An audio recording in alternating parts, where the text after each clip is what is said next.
Assalamualaikum warahmatullahi wabarakatuh, teman-teman. Ini video terakhir kita, ya. Seperti biasa, jangan lupa like, comment, share, subscribe. Ajak teman-teman yang lainnya untuk menonton, ya. Terutama bila teman-teman merasakan manfaat dari video ini. Kembali lagi, video ini adalah sebuah rangkaian video dengan judul 5 langkah mudah membuat rencana bisnis UMKM.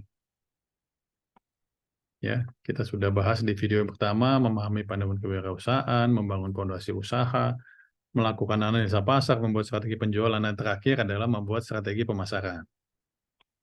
Ya, apa saja langkah kelima dalam membuat strategi pemasaran? Ya, kita akan bagi menjadi 4: citra dan merek, tingkatan harga, platform penjualan, dan promosi penjualan. Ya, seperti biasa teman-teman bila dibutuhkan silakan ambil pulpen dan kertas karena ini sebenarnya sekalian diajarin, sekalian ngerjain gitu ya. Karena kalau nggak dikerjain, tidak dilaksanakan ya hanya ilmunya hanya paham saja namanya. Tapi nggak apa-apa, pelan-pelan saja. Seperti biasa kalau ada yang mau tanyakan, bisa tanya di kolom komen YouTube. Insya Allah nanti saya akan jawab. Oke, yang pertama adalah membangun citra merek perusahaan. Ya. Jadi buat teman-teman, kuncinya dalam bahasa Inggrisnya brand. Ya. Brand ini adalah sebuah reputasi. Ya. Jadi teman-teman kalau mungkin tahu kalau makanan yang paling terkenal mana, ya, handphone mana, itu brand. Ya. Tentu saja brand ini ya, yang pertama adalah produknya itu sendiri atau jasanya.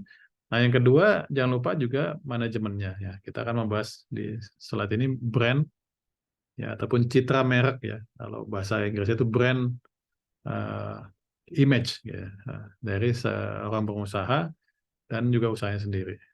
Jadi buat teman-teman, apa saja sih brand image ataupun citra merek yang perlu teman-teman siapkan? Ya, karena ini ada sebuah citra, berarti teman-teman mesti menyiapkan minimal ya. Yang sebelah kiri ini yaitu e-flyer ya, flyer lah ya, tapi dalam bentuk gambar, website ya, ada yang berbayar, ada yang gratis, silakan teman-teman pilih. Sosial media minimal Instagram ya, mau Facebook juga silakan, Facebook, Instagram temenan. Mau tambah TikTok ya, mau tambah aplikasi sosial media lainnya silakan. Tapi minimal Instagram lah gitu ya. Nah, sisanya tentu saja merek, logo, dan tagline-nya itu sendiri. Nah, bila teman-teman sudah menyiapkan yang citra produk dan jasa, jangan lupa citra produk tim manajemen. Siapa sih? Ya kita sendiri, teman-teman ya. Jadi kayak saya nih, ya. Saya memakai baju kaos ataupun polo shirt bertulis Coach Farhan karena ya brand saya Coach Farhan gitu ya. Dengan channel YouTube terbaru saya tambahkan Coach Farhan Academy ya. Jadi teman-teman, seragam ini sangat penting ya.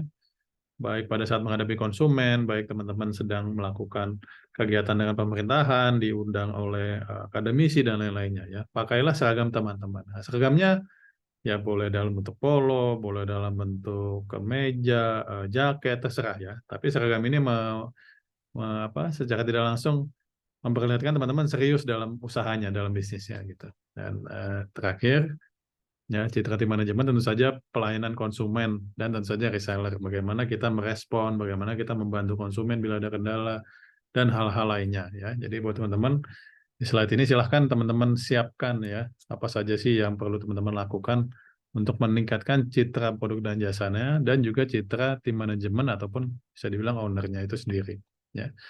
Nah, selanjutnya bagaimana sih coach menentukan tingkatan harga? Ini banyak yang bertanya kepada saya. Ya sederhananya harga itu kan ada dua ya, harga konsumen sama harga reseller. Nah, cuman bagaimana menentukan harga konsumen dulu? Nah, ini saya ngambil dari beberapa teori yang sebelah kanan dan sebelah kiri sama sebenarnya. Sebelah kanan bahasa Inggrisnya, sebelah kiri bahasa Indonesianya karena kadang-kadang kalau di Indonesia kan sedikit sulit membacanya. Jadi saya tetap tulis yang taruh yang bahasa Inggrisnya. Jadi buat teman-teman di sebelah kiri aja dulu yang pakai bahasa Indonesia ya, adalah mutu produk dan harga. Jadi kita bisa lihat begini, kalau produknya mutunya tinggi, harganya tinggi boleh, ya namanya strategi premium. Berarti teman-teman menjual ke segmen premium, ya. Apalagi kalau produknya mutunya tinggi, harganya sedang bahkan rendah. Nah itu dijamin yang beli pasti banyak ya.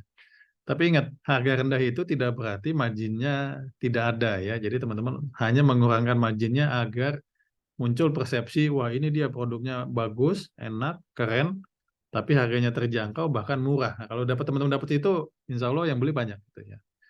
Ada lagi produk yang mutunya sedang ya, mutunya sedang, harganya tinggi. Nah ini biasanya orang ragu-ragu belinya ya.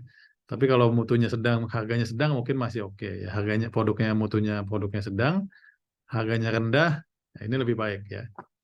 Nah, ini yang sering terjadi adalah mutu produk rendah. Nah, buat teman-teman, mutu itu tidak hanya masalah rasa ya, tidak hanya masalah kelembutan makanan dan lainnya. Mutu ini kita melihatnya sebagai sebuah kemasan produk ya. Ya, misalnya bagaimana dengan kemasannya bagus atau tidak, ya, bukanya enak apa enggak, ya, beratnya oke apa enggak ya. Kalau dimasukin ke tas muat apa enggak ya. Jadi teman-teman, mutu itu tidak hanya selalu mengenai rasa ya. Jadi kombinasi ya, gitu. Nah, di sini apa namanya, ada apa segmennya lagi ya. Bagaimana kalau kita jual yang mutu produknya rendah tapi harganya tinggi ya. Nah, ini namanya ya kalau bahasa ini sih penipuan gitu ya. Kok udah ya, tapi kita nggak bilang penipuan lah. Mungkin bisa dibilang mengecewakan konsumen otomatis. Udah belinya mahal kok ternyata mutunya rendah ya, otomatis ya. Ada lagi mutunya rendah, harganya sedang. Nah, ini biasanya pembeli-pembeli pertama dia beli, tapi setelah itu biasanya stop belinya ya. Nah, ada lagi memang yang memang mutunya rendah, harganya rendah. Nah, ini biasa konsumen bisa terima. Ya, namanya juga harga 5 ribuan ya otomatis mutunya segini gitu kalau lebih ya. Jadi buat teman-teman, memang idealnya kalau bisa saya ringkas, mutu tinggi, harga tinggi, mutu sedang, harga sedang, mutu rendah, harga rendah. Tapi lebih bagus lagi kalau mutunya tinggi, harganya rendah, mutunya sedang, harganya rendah gitu ya. Nah, tentu saja tidak lupa teman-teman harus ngecek harga pasar ya, harganya toko sebelah lah kalimatnya ya. Dengan itu kita bisa menentukan harga kita, kualitas kita dengan kemasan kita yang punya, kira-kira ketinggian apa enggak gitu ya. Silakan diskusi di kolom komen untuk bahas ini ya. Selanjutnya adalah menentukan platform berjualan. Jadi setelah teman-teman memiliki ya ya mulai dari target omset, unit terjual, ya harganya mau seberapa. Setelah itu teman-teman akan mulai memasukkan ya. Jadi harga pun tadi sebenarnya teman-teman akan bisa sesuaikan di dua tempat platform penjualan. Jadi saat ini di slide ini saya bikinnya sederhana aja, yaitu penjualan melalui kegiatan offline, penjualan melalui online ya. Offline apa saja ya? Saya pikir teman-teman sudah paham, melalui distributor, reseller, melalui toko, pameran, retail ya. Retail itu teman-teman misalnya jualan di mall ataupun di mana ya. Nah, yang lagi ngetren memang penjualan online ya, melalui WhatsApp, media sosial, marketplace, toko online. Nah, khusus penjualan online saat ini lagi ngetren namanya digital marketing ya. Insya Allah saya akan coba bikin video khusus membahas digital marketing ya. Nah, yang terakhir promosi penjualan. Jadi buat teman-teman mesti pahamin dulu filosofinya.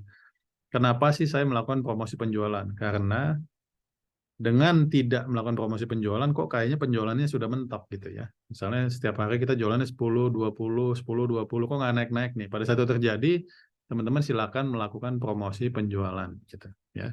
Jadi promosi yang efektif itu adalah bila teman-teman sudah pernah melakukan penjualan sebelumnya yang tidak melibatkan atau tidak melakukan promosi ya. Jadi bisa terlihat. Jadi mestinya teman-teman misalnya sebulan jualnya 10, 20, pada saat melakukan promosi ya, diskon, iklan dan lain-lainnya, omsetnya naik dari 40 ke 50 misalnya dalam bentuk unit ya. Nanti tinggal dikaliin dalam bentuk harganya berapa ya. Nah, promosi pun teman-teman bisa lakukan secara rutin ataupun berkala ya. Misalnya kalau di online suka ada yang 11, 11, 12, 12, 13, 13 ya. Jadi di slide ini teman-teman yuk bikin promosi penjualan, tapi ingat promosi penjualan yang nanti akan dijalankan mestinya meningkatkan penjualan dari yang sebelumnya gitu. Nah, balik lagi, silahkan diskusi, silahkan tanya jawab ya. Nanti insya Allah kita bahas lebih detail di kolom diskusi. Gitu teman-teman, di video kali ini kita checklist, yaitu yang pertama membangun citra merek perusahaan, menentukan tingkatan harga, menentukan platform berjualan, membuat promosi penjualan. Ya, yang saya ingin tekankan tidak ada salah benar dalam strategi. Strategi yang benar adalah yang teman-teman lakukan dan omsetnya naik. Strategi yang salah yang teman-teman lakukan omsetnya turun, gitu aja ya. Jadi tidak ada kok strateginya saya pakai teman saya yang omsetnya naik, ke saya kok tidak ya. Karena memang strategi tidak ada yang benar, tidak ada yang salah. Ya, jadi teman-teman silakan dicoba ya dengan ya pelan-pelan saja, tapi akan terlihat omsetnya naik tidak ya dengan strategi pemasaran yang teman-teman lakukan. Oke, karena ini video terakhir, kita mungkin rekap ya teman-teman. Jadi kita sudah pelajari 5 langkah. Yang pertama, memahami pandangan kewirausahaan, membangun fondasi usaha, melakukan analisa pasar, membuat strategi penjualan, membuat strategi pemasaran. Ya, silakan teman-teman bolak-balik lihat videonya. Kalau mau tanya bisa tanya di kolom komennya. Dan ingat, niatannya kita semua bagaimana teman-teman memahami keilmuannya, bisa menerapkan dan insya Allah omsetnya naik terus. Nah, seperti biasa, like, share, subscribe, ajak teman-teman lainnya bila dirasa manfaat. Terima kasih. Nama saya Coach Farhan. Monggo mau mampir ke kantornya kita di Graviranesia. Dan terima kasih juga telah menonton 5 video, 6 tepatnya, di channel YouTube Coach Farhan Academy. Terima kasih. Assalamualaikum warahmatullahi wabarakatuh.